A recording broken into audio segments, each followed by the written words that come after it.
So let's talk about growth, because everybody talks about it. I'm not sure anybody does anything about it. But if that is our goal, that we want to get to growth, what drives that the most from your point of view as a matter of policy?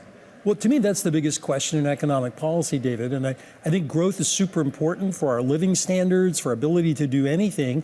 There are policies that work, but we also have to remember to get social support for those policies. A lot of economists line up policies in all the angles that you listed all correctly, but without thinking about social support. We need to do both.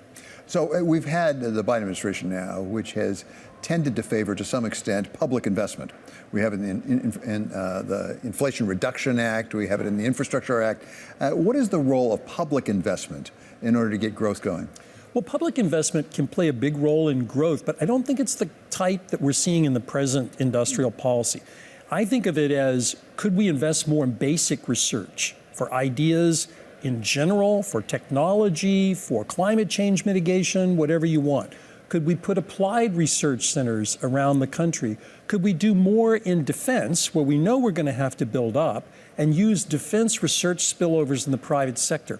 All of those make sense to me. The Inflation Reduction Act, less so. When it comes to industrial policy, what did the Trump administration do, the first Trump administration? There may be another one.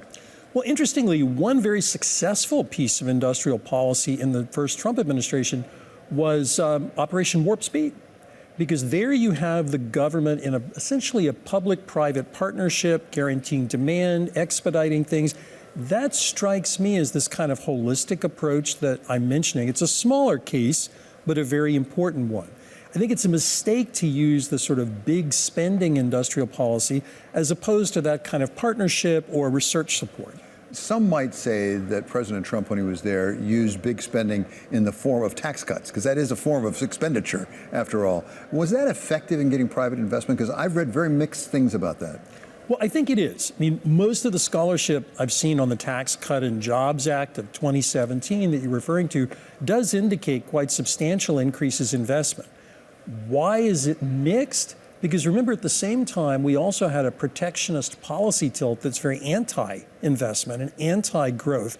But the pure effects of the tax cut were there. And I would think that the next Congress and the next president, whoever's in those various chairs, are going to have to figure out what to do about the Tax Cut and Jobs Act, because many of its provisions are expiring. Well, you took us to trade pretty quickly. What about trade? What is the role of trade policy in promoting growth?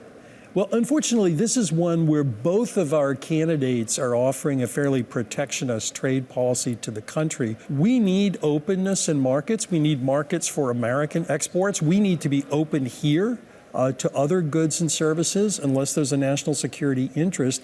But we also have to bring everybody along. And I would hope that either a President Biden or a President Trump would realize that and pose real-world policies, not just tariffs. We recently had another distinguished economist here, Paul Romer, who had an approach to trade that was a bit different from what I'd heard before, which is basically be protectionist when it comes to goods, importing of goods, but not when it comes to capital and ideas. That essentially you say, come build it here, train our workers up, and we keep our jobs where we don't lose them to China, as many people think we did around 2000.